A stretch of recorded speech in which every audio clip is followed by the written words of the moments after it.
Security. We want to be safe. And if the government is watching what everybody's doing, we can keep guys like this from showing up here in Canton, Ohio. Now, prior to 9/11, what could the American government have possibly said to you to get you to agree to full-body X-ray scans at the airport, to invading Afghanistan and Iraq, to monitoring all of your phone calls and emails, to being under near constant surveillance on closed-circuit TV? Not to mention the President of the United States claiming the authority to imprison or assassinate American citizens without warrant or judicial oversight or congressional oversight of any kind. Because that, ladies and gentlemen, is the world in which we live right now. The Obama administration claims the right to assassinate American citizens without warrant or due process of any kind.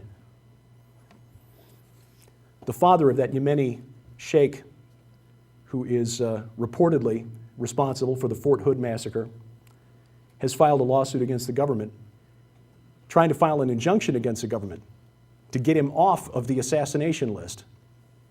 And the Obama administration once again has invoked the state secrets privilege. It's so secret he can't even talk about it. And so the suit was dismissed. We want to be secure at home. We also want our children to be secure. Do you know where your child is? Well, if your child was chipped, you might. Or, of course, if they had one of those phones with the family plan where you could see where that phone is at any given moment. And, of course, in case of a severe accident, we want to know that help is forthcoming quickly. Not all of these are bad things, but these are the motives for us to comply and to willingly give up this information to the total security state. Entertainment, another motive. In our house, we use the internet for research. We also use it to stream movies via Netflix on our Roku boxes.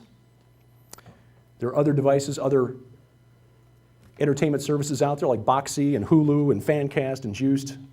All kinds of ways that these can be streamed to you, but of course, that browsing history is being recorded. What kind of videos are you watching?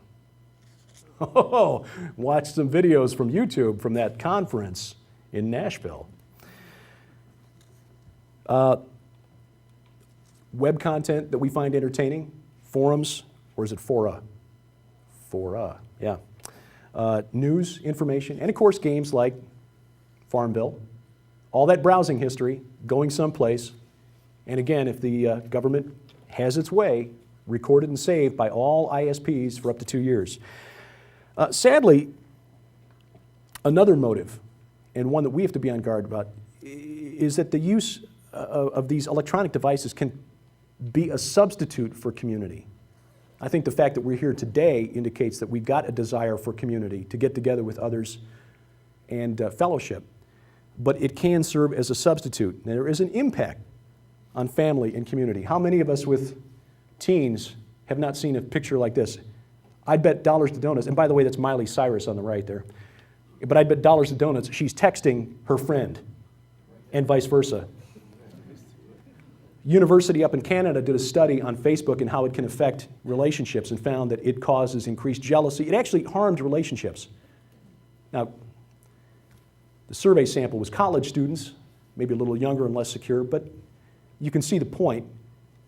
You get one partner in a relationship spending all time online, especially chatting with people unknown, perhaps people of a different sex. That can drive a real wedge between a couple.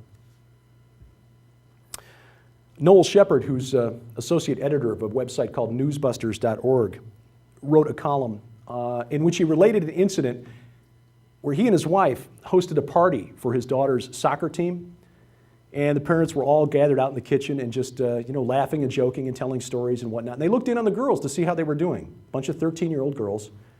They were all slumped on couches and on the floor of the family room with their phones out, texting each other. They weren't talking, they were texting from the other side of the living room. Yes, it is stupid, but it is real. And this is how technology is affecting us and breaking up our families. Why might this be significant? I heard a wise man once say that the family unit is the smallest battle formation in the spiritual war.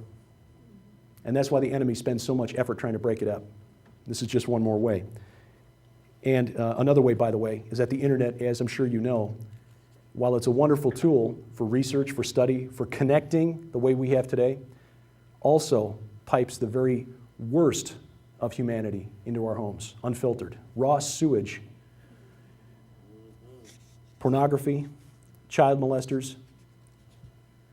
It's not really a surprise that nearly every major advance in streaming video technology on the internet came about to facilitate delivering pornography faster and with less bandwidth. So what are the possible motives of those who gain from global control, exercising global control through all of this information that we provide to them? Well, history has shown us nothing else. It has certainly shown us that those in power tend to consolidate power. They want more of it. Our interconnected world is still, at least at some level, governed locally. Yes, the government can look in on just about everything we do, but the school lunch schedule is still determined by your local school board, trash schedule by the city council. So we still have some local control over what happens here to us.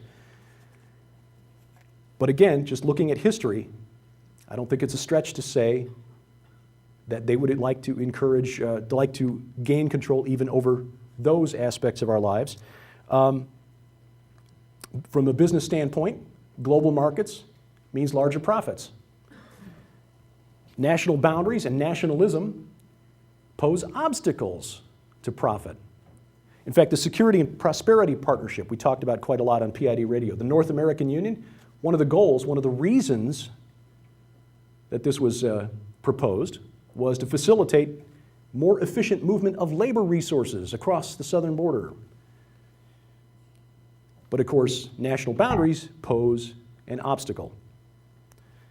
There's also a move, a trend that's worth watching over the next few years. This has begun just within the last couple of years as investors, wealthy Westerners, have recognized the truth in the old Mark Twain maxim, buy land, they're not making it anymore.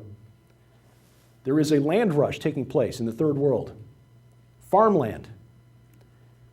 Western investors with lots of money figuring out that the next great war might be over food. Not oil, water and food. And so they're buying up land in countries that don't have strong laws against foreign ownership. Now, there are still some countries that do have strong laws against foreign ownership, and we'll just have to do something about those uppity natives, won't we? There is a powerful incentive to break down those national barriers for that purpose. In fact, would it surprise you to know that the Bush family owns, about 90,000 acres? About 90,000 acres down in South America on the Guarani Aquifer, which is the largest underground freshwater aquifer on planet Earth. One of their neighbors, by the way, is Sun Myung Moon down there. What benefit to the Bush family or to the Unification Church to own land on top of a huge freshwater aquifer? Currencies, local and regional currencies, can also be an obstacle to trade. Break down the barriers, you eliminate the fluctuations in value between one currency and another. In fact, a recent news item you might have heard, the U.S. Congress is threatening sanctions on China because China has pegged its yuan to the dollar, making their exports to the United States unnaturally cheap. You eliminate all that, you eliminate those fluctuations, you eliminate the problems, at least from the perspective of being a guy who wants to rule the world. There is also a very strong religious component to all of this.